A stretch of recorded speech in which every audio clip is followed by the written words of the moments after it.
Welcome everybody to a Friday edition of Bullish Money. I am going to blow your mind today. And this happened just totally randomly.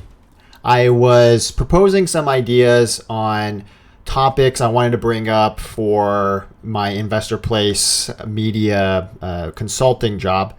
And I wanted to talk about Israeli stocks. I thought that we always, when we think about Israel, we always think about the Middle East conflict. And I wanted to financially bring some positive light, a positive perspective on Israel. And I think there's a lot of great Israeli stocks that are undervalued right now. And I thought, hey, let's bring Israeli stocks to the table. Let's bring some positivity to Israel.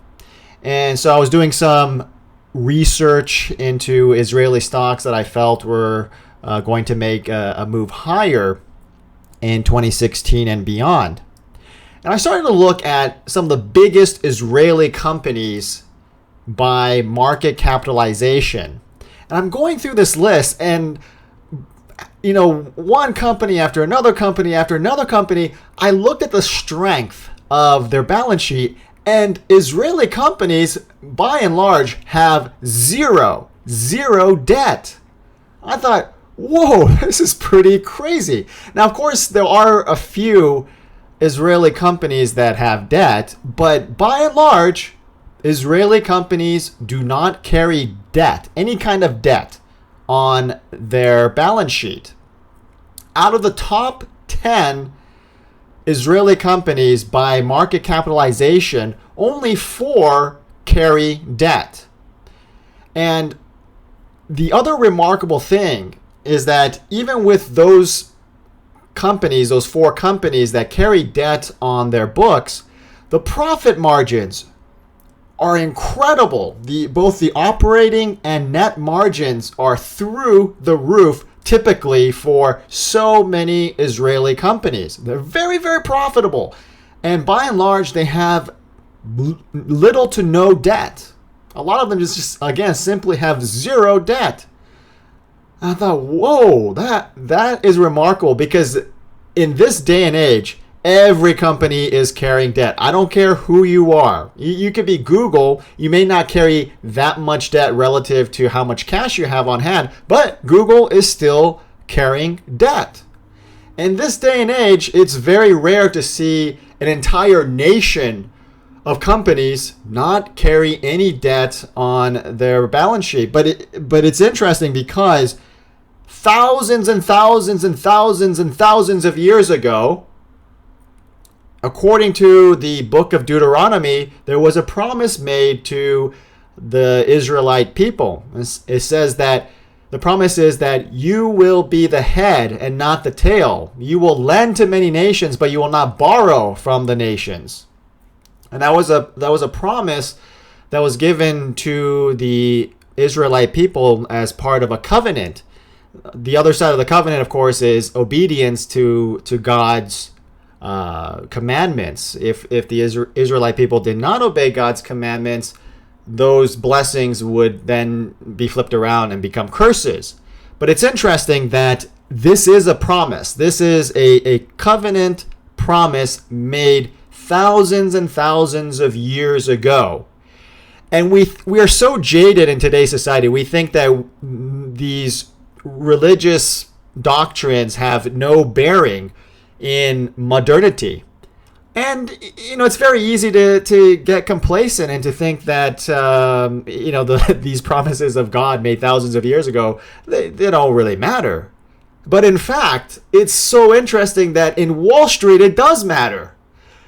Israeli companies are so dramatically different from all other publicly traded companies in the world. You take the United States and you look at some of the biggest companies by revenue for the United States. You look at Walmart, you look at Exxon, you look at Chevron, you look at Phillips 66, you look at Berkshire Hathaway, you look at Apple, you look at General Motors, You look at General Electric. You look at Valero Energy. You look at Ford Motor Company.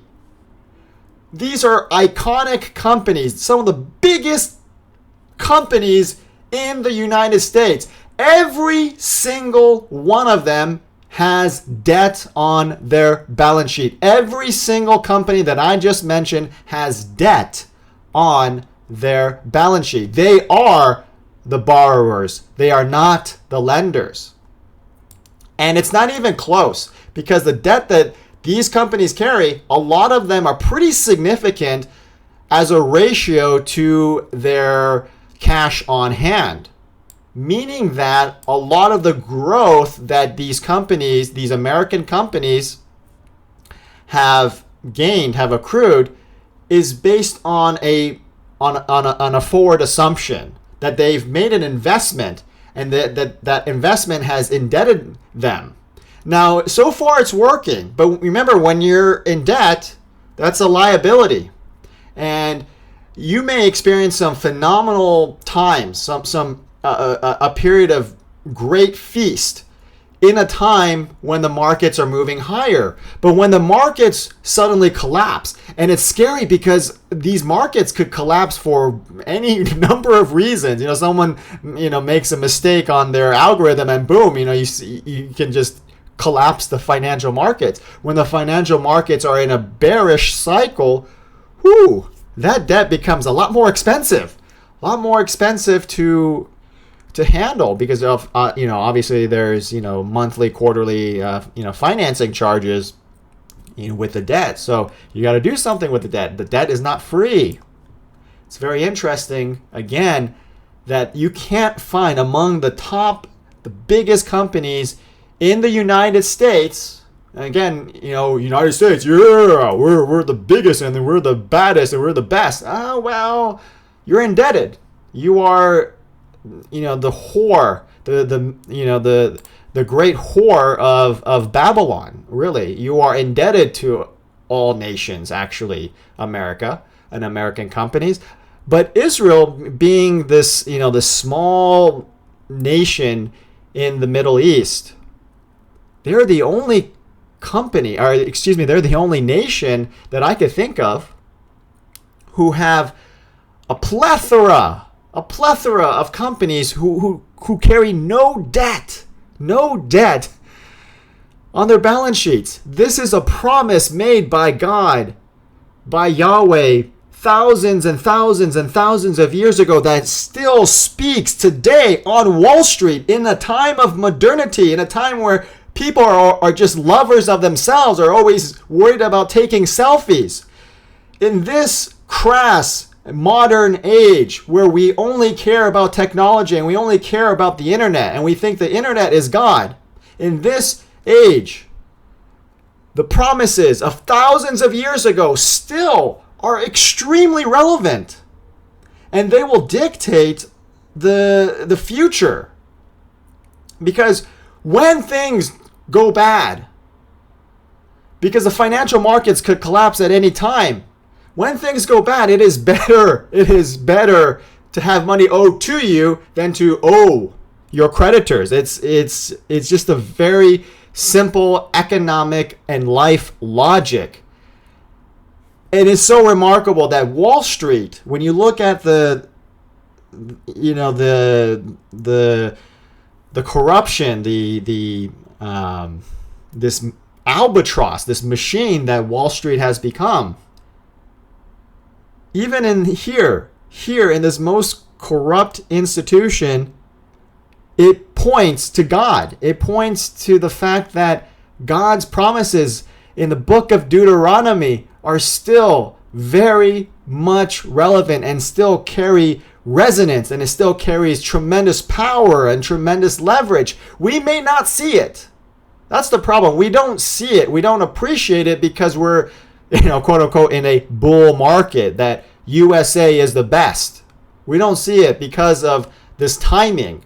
But I guarantee you that should the markets collapse, should the economies collapse, should societies fall into this spiral, I guarantee you that those promises of thousands of years ago will be very directly relevant.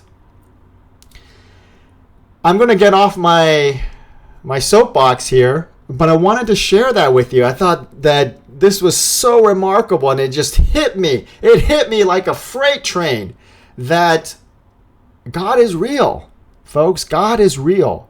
His promises are real. I know that, people have been hiding from God. I've been hiding from God, I admit. But be encouraged. This is not to discourage anyone. This is actually to encourage people. I know things get tough. I know things get tough in the economy. I know things get tough in the financial markets. But be encouraged. Be encouraged. The truths that were spoken in the Old Testament and the promises that were made in the Old Testament are still very much alive here with us today, and that we can bank our trust in this promise.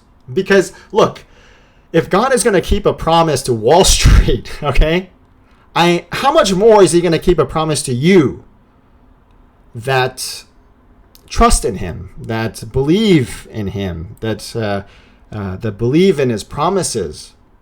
I think so much more. So it's really a message of encouragement, and it's a message of trust. It's a message of hope.